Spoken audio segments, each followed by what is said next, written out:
Yeah, let's take a look at this one. I've been playing a lot of Marvel Rival ever since it's dropped. I love the game. It's super fun. I don't play a lot of competitive. I don't know. I just like having. I don't know. I just feel like having fun in quick matches a lot more. And server sometimes it gets a little bit iffy, but I'm wondering what the director will have to say. But for me personally, it's the gameplay is really fun, and the character designs are really nice. They're really pretty, and honestly, it's also under a great IP. I don't. I mean, to be successful, I don't think there's any surprise why it is so successful. And in terms of Concord, I never played Concord. I have no interest in playing Concord. But just from some of the pictures of the heroes or champions, whatever they want to call it, alone, it doesn't look that good. Like the color is not vibrant. It looks really bland, and I don't know if the color just looks so saturated or no, it just looks so plain. It was never that much of an interest, and I think Marvel Rival having in a third person point of view is actually great. I think it's actually a great idea because I wanted to look at the heroes I'm playing, and they're hot. So what can I say? I mean, look at Venom's cheeks. Those are great cheeks, man. I mean, it really isn't. There isn't any surprise why they're so successful. So let's see what the director have to say about this, though. The duality of live services. On the one hand, you've got the likes of Concord, which peaked at less Zero. than 700 players in its lifetime. On the other hand, you've Okay, got that's also the thing about like these type of competitive shooters, right? You really need a huge player base.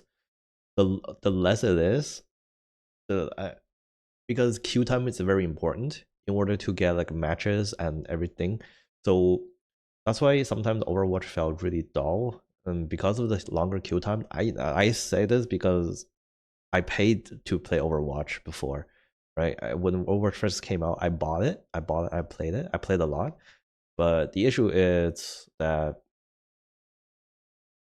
for me it was when Doomfist started to change. I played a lot of Doomfist. Okay, so when they kept changing Doomfist, and I just kept losing interest more and more and more, and eventually I just stopped playing a lot.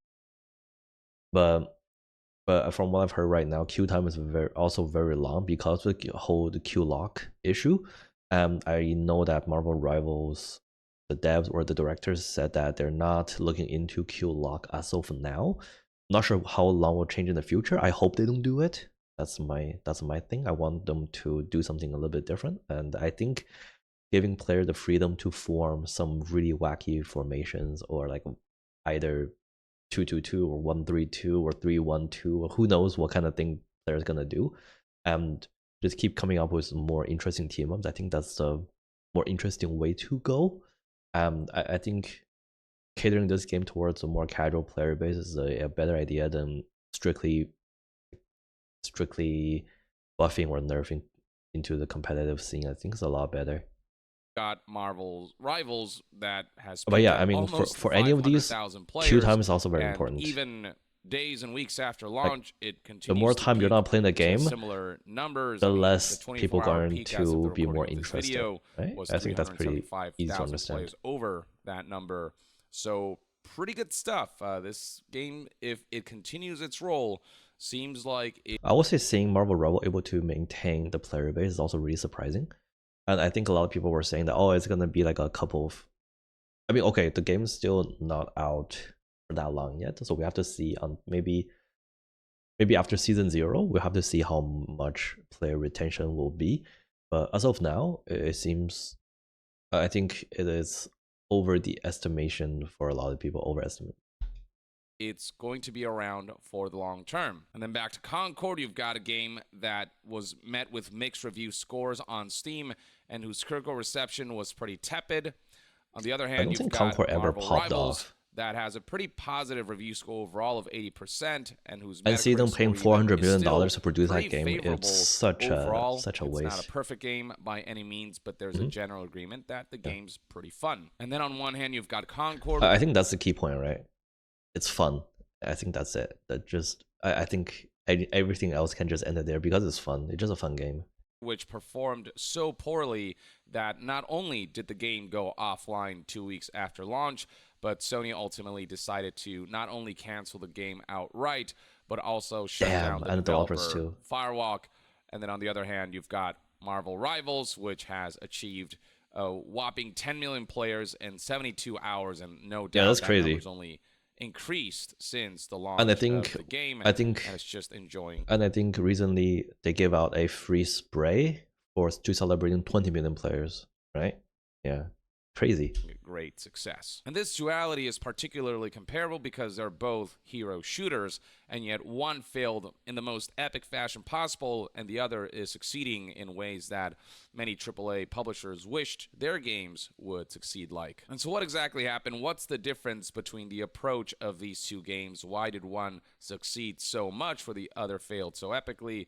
Well, one of the Marvel Rivals developers chimed in on what made Marvel Rivals successful where Concord failed, specifically Marvel Rivals game director Thaddeus Sasser, who, for those who don't know, is also a veteran of the...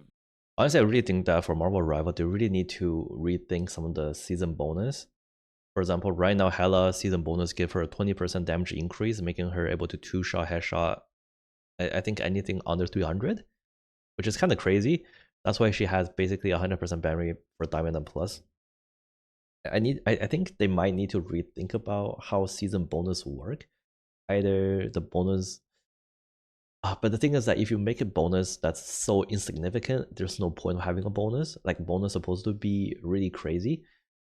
So I don't know how they will solve this. I really don't know. I really don't know how they will address the season bonus issue towards the end.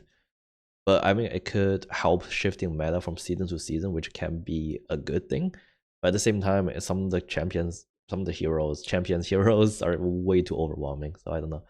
Let's see what this says actually. Marvel Rival Game Director and Battlefield veteran. Okay. Thaddeus Sasser looks back on a decade of game development as the launch of this new free-to-play game nears. Overall game director and Battlefield veteran. Okay, why do you repeat this? Okay, back on decade. Wait, what? Why is this article repeating? Battlefield franchise. He recently went on a Okay, podcast I mean, okay, with that news article is outlet kind of Video Gamer wacky as well. and was asked about Someone the needs to edit failure that. of Concord, which Thaddeus was familiar with, and he was actually very blunt about Concord. Wait, what did he say? Wait, what did he say?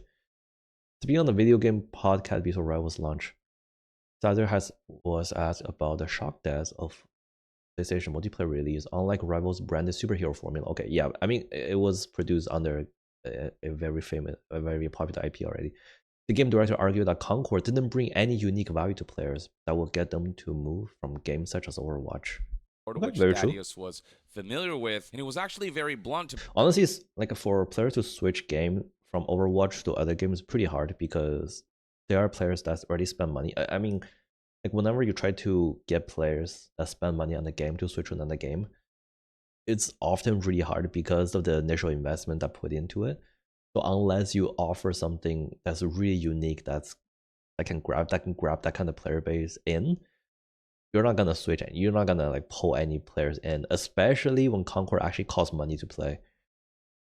About Concord's failure, stating that game, quote, didn't bring any unique value to players that would get them to move from games such as Overwatch. And I mean, let's face it, both Concord and Marvel I think they even Rivals said there's a were switching trying to cost. compete with Overwatch and trying to get a piece of the hero shooter pie. They were both very clearly, in many ways, inspired by Overwatch, but Concord in particular didn't stand out in any way or didn't do any one thing better than Overwatch. It was just so tepid and so just kind of meh and average. And I think like they tried to really do it safe. Didn't stand out in any way, and it gave people no reason to check There's anything Concord too out special about over that game. Overwatch. Now, you know what does bring unique value? The sponsor of today's video, Delete Me, Okay. a subscription service that is dedicated to keeping your personal information. I mean, that's a pretty good private that's a pretty safe. good asset Data brokers segment. are constantly out there trying to profit off of selling your personal data to nefarious actors. So it is more important than ever to be proactive. I never use anything like about your Delete Me digital or anything footprint, like that. and that's where Delete Me comes in. With this service, in one fell Goddamn swoop, you can ads, delete your okay. personal information from search results and hundreds of I mean, data I guess you broker guys get to websites. watch Everything ads from with your me. name, age, past and present addresses, photos, email, phone numbers, That sounds pretty relatives, good. social media, occupation, marital status, To be honest, property I value, think you name it. Information that could be okay, I think there's also one other website. There's one other website in that's commonly used that you can actually use it to track your online footprint, which is actually pretty good. I'm trying to remember what website it is. Maybe I'll leave it in the link. Used in shady ways. I didn't realize just how public my data was until I saw my first report from Delete Wait, Me. how long The is volume this? of personal data being available online. And with the holidays All right, coming you know up and what? you not wanting to worry about that stuff, there's no better time than now. Thank you. Let's keep Description going. and comment section below. Anyway, back to what Marvel Rivals game director had to say about why Concord failed, about how it didn't bring any unique value. He specifically highlighted Switching how cost. there's a switching cost Yeah. when it comes to Yeah, engaging exactly. with another live service of a certain genre, when switching from a Destiny to another looter shooter, or when switching from Overwatch to another hero shooter. And in the case of something like Concord or Marvel Rivals, what those games are asking of Overwatch players is essentially you've already invested all this money Yeah. in acquiring all of these skins and all of these cosmetics and all of the elements in the Especially Overwatch, it's not. I wouldn't say Overwatch as aggressive in terms of monetization as compared to like a gacha game. I think switching from gacha game to another gacha game is extremely taxing. Especially, I mean, you can spend upwards to probably 30K on a single gacha game. I mean, let's just say that I think the most familiar one I know would be MapleStory. To completely gear up a MapleStory character to do like probably a good amount of bosses, you need to spend around 3K in my currency. So 3K Canadian. I'm not sure how much that is in other currencies, but you have to spend around like 3 to 5K Canadian in order to gear up a character. And once you spend that money, unless there's something that's really push you away from the game, it's really hard to find like any interest in terms of other MMOs. game that are monetizable. You've invested. And not just that, you also invest a lot of time too, right? And to a lot of people, time is a currency as well. You have a monetary currency, you also have time. And all these factors combined together is really hard to make someone that basically really hard to convert someone that's dedicated to a single game and switch to another one. A significant amount of time and money to time and flesh money. out your Overwatch experience. What competitors like Concord and Marvel Rivals are asking of players is to essentially start from zero and invest in a new live service of that genre, ones whose future are new and not quite as secure as Overwatch's. And so for people to be convinced to even attempt to invest in a new live service, that will require a lot of time and money to kind of get to where they. And there's this thing, right? I think Marvel Rivals did a really good thing by starting off as free to play, and also right now, at least of right now, they've been constantly giving out free skins through events and through a lot of other ways, and you have way to earn those in-game currencies in order to buy new skins at a relatively good pace, I would think. When you think about it, like right now, buying a skin is about 2,200 of the in-game currency. And if you just do some of the missions and events, I think every single month you can probably get around 1,000, like 1,500 maybe. So you probably take like around 2 months in order to get a skin that you might want to buy. That's what I'm estimating right now, so don't take my word to it, but I think that's a pretty good idea. They are in Overwatch. But those skins are pretty expensive if you want to buy it with money alone. I think one skin is about 15 on bucks. On the part of the likes of Concord and Marvel Rivals, and what the Marvel Rivals game director argues is that Marvel Rivals offer that where Concord didn't. That's not to say that Thaddeus Sesser knew from the outset that and Marvel also Rivals was for gonna Marvel be Rival, instant success. He highlighted the Game how Pass as a game doesn't developer, expire, you're so that's pretty always good as worried well. until the audience has responded. The truth is that I don't think anybody can accurately predict this, or the game industry would be radically different today. There's a lot of games that come out that people are like, it's going to do well, then it flops, or people come out and go, it's going to flop, and it succeeds amazingly. So I think it's really hard to tell ahead of time, and you're always worried about that.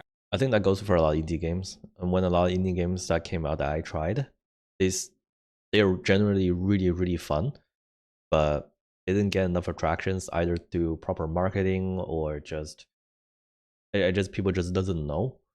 And they were buried under huge releases or massive amount of new release every single day, and they just doesn't see in the light sometimes.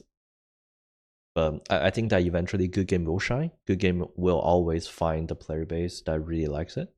So, but yeah, I mean, this is just basically how the gaming industry works right now. It's just too many things, too many games released every single day.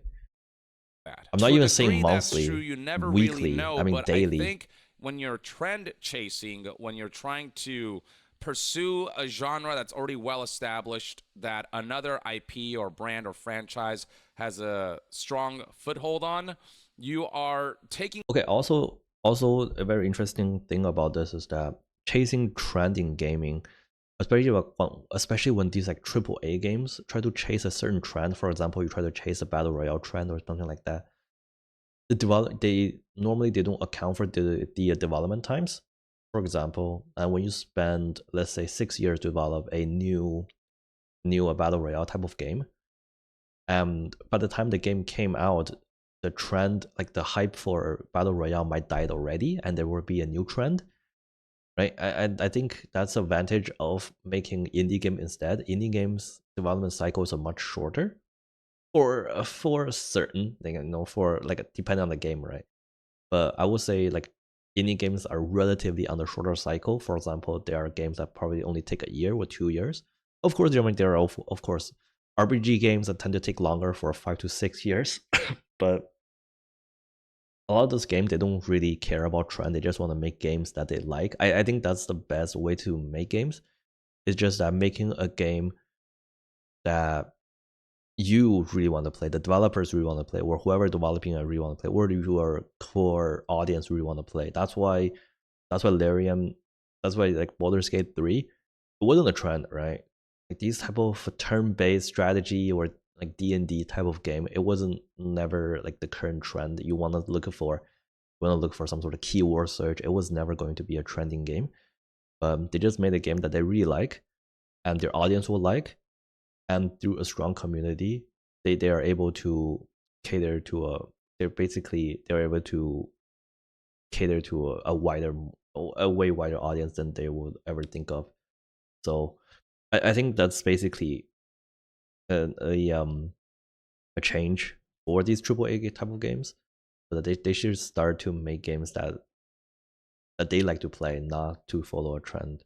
I think the same goes for other indie developers as well. A risk that you're able to break through this incredibly thick wall, that you're going to be able to appeal to those people and draw them into your game when they're already dead set on kind of making that other IP brand game their standard for that particular genre. And when a market is oversaturated and you're introducing a new game in that same genre and chasing that trend, you're gambling that your game won't fall off by the wayside like many others have, because those games try to imitate with. Okay, so like I want to keep going with from what I said last time, because I just remembered. You can say that the roguelike for let's say for about a lot of indie games, the roguelike genre seems to be overly saturated now.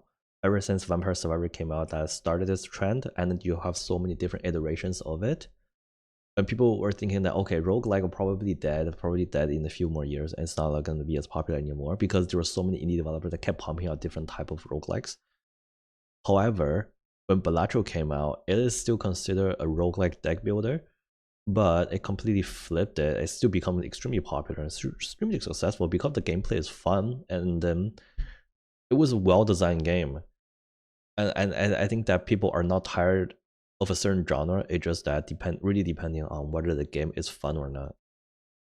Without innovating or without taking the established formula and giving players just something more that you can't get out of the established. And of course, now IP, there's a lot of other established imitations experience, the of one that's been Balatro. For example, normalized, there's the a one that's Mahjong become the go-to. version, there's So a more often Pachinko than not, I version. think you can predict that a live service attempt is going to fail, especially when throughout the marketing material. But I just think that for any single genre of a game, there's always someone always gonna come up with a interesting idea, interesting like a twist to it, and create a very new subgenre into it.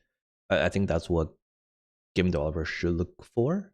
Just not just simply copy and paste a certain gameplay, but just think of like an interesting twist that they find it fun.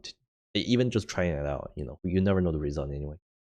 Material, you kind of don't see anything that makes it all that compelling. You don't notice anything about it that stands out, and that's how you get failures like your Suicide Squad Kill the Justice Leagues, when you take an IP and put it into a genre like a looter shooter that doesn't make sense for an IP like that. That's how you get your, Marvel's Avengers. You take the Avengers and put them in a looter kind of experience instead of making what should have been a single player campaign with potentially some cooperative elements infused in there, but something more focused on a strong campaign rather than this, live service bullshit that just didn't really suit that particular game. Where something like Marvel Rivals suits the idea of a mashup of all of the superheroes from the Marvel universe. Yeah, it just looks cool. The Super Smash Brothers for Marvel, where just about every hero you can imagine from all kinds of IPs that have been established by the MCU becoming popular, by Marvel just kind of gaining a stronger foothold in mainstream media in general because of all of the ways that Marvel has expanded across not only movies, but also, shows and animation and video games and you name it. And I really think that this game probably can reignite some people's interest in the Marvel universe. I know that this game basically pretty different from the Marvel Cinematic Universe. This game definitely follows a much more closer to the comic counterpart instead. And especially when you look at each hero, each of their skins, they list where that skin or where that model comes from. And sometimes right now I think it's about half and half between comic book and movies. But even their movie models, the style of the costume are very close to like a very comic book-ish style, and I think that MCU it's been dying down a lot lately ever since Endgame.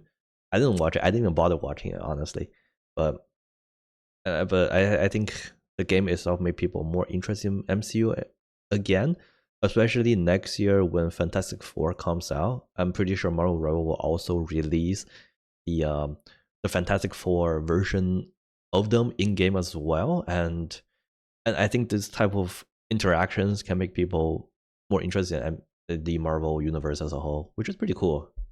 Marvel Rivals is uniquely positioned with an experience that is akin to Overwatch, but offers enough uniqueness in terms of how the heroes play and how they feel like you would expect these heroes would feel, with movesets and ability kits that make sense for who they are, and offering enough sort of I'm really interested in more unique abilities, like how would they come up with word of mouth has been spreading about how would they come up with new heroes, with the character designs having been done really well and bring the heroes to life in a way where the heroes look good, realized in a way that are visually appealing and so are attractive. Yeah, look good is also very important. Itself being fun to play and overall well executed, especially given the third person, overly familiar in some areas, harkens to sort of the Overwatch 1 days, both in terms of gameplay and monetization, which people preferred over Overwatch 2. And then beyond that, offering the sort of power fantasy of like, what if you could play as all of these heroes and pit them together in one giant chaotic environment where all of their unique abilities could shine through both teamwork and individual skill.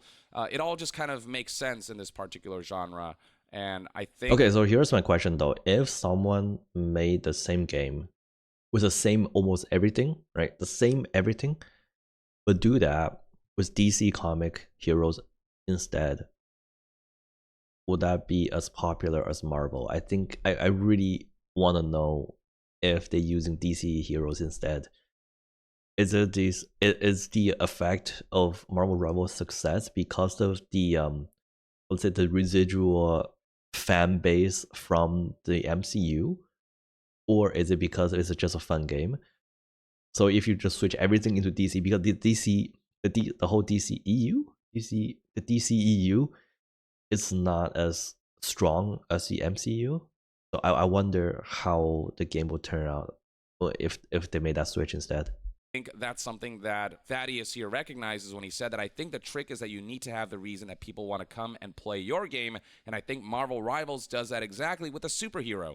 I don't know about you, but when I heard the concept of the game, I was like, oh my god, I want to be Storm in a game. I want to be Doctor Strange in a game.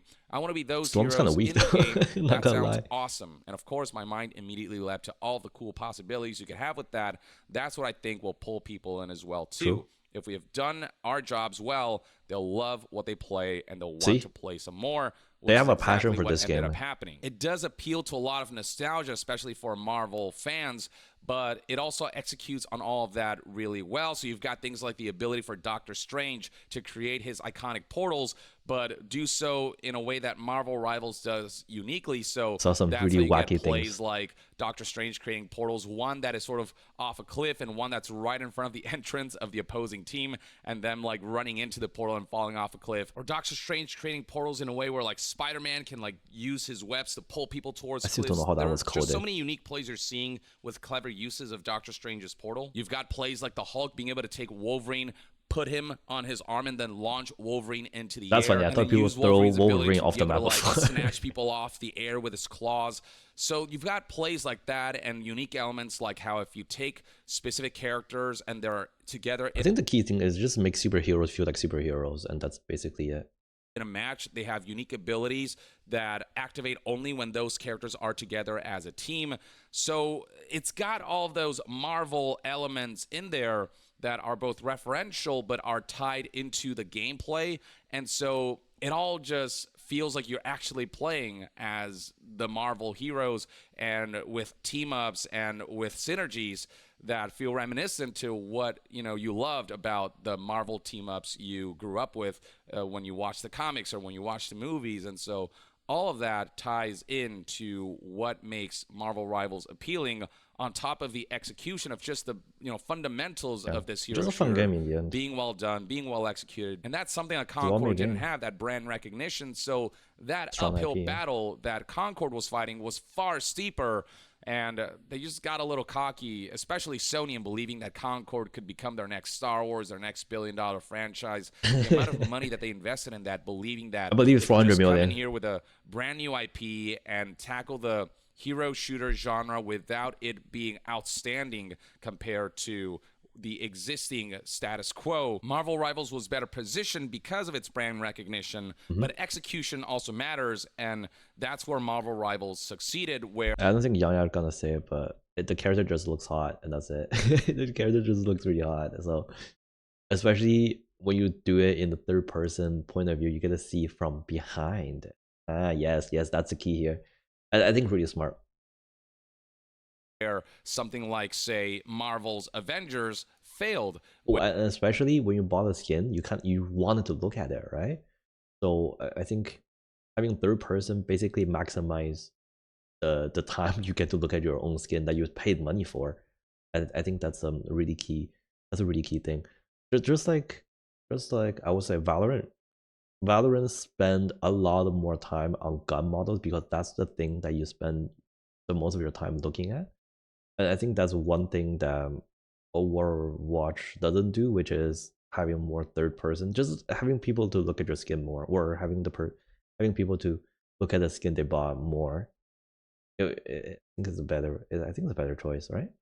Which you may recall, garnered, tens of thousands of players at launch, but that number quickly plummeted into the triple digits. That became unsustainable in the long term. So Marvel's Avengers died as yet another unceremonious live service that ultimately didn't make a dent in this oversaturated market. And this goes to highlight that a brand by itself doesn't make a game successful. Just shoving multiple the things. Marvel brand onto something doesn't mean it'll automatically succeed. Marvel Rivals just executed well, whereas Marvel's Avengers did not. Similarly, Suicide Squad killed the Justice League. That's the DC brand. You've got characters like Joker in there. You've got the Suicide Squad, which have become a lot more recognizable after the movies have come out, and after they've been represented in media a lot more.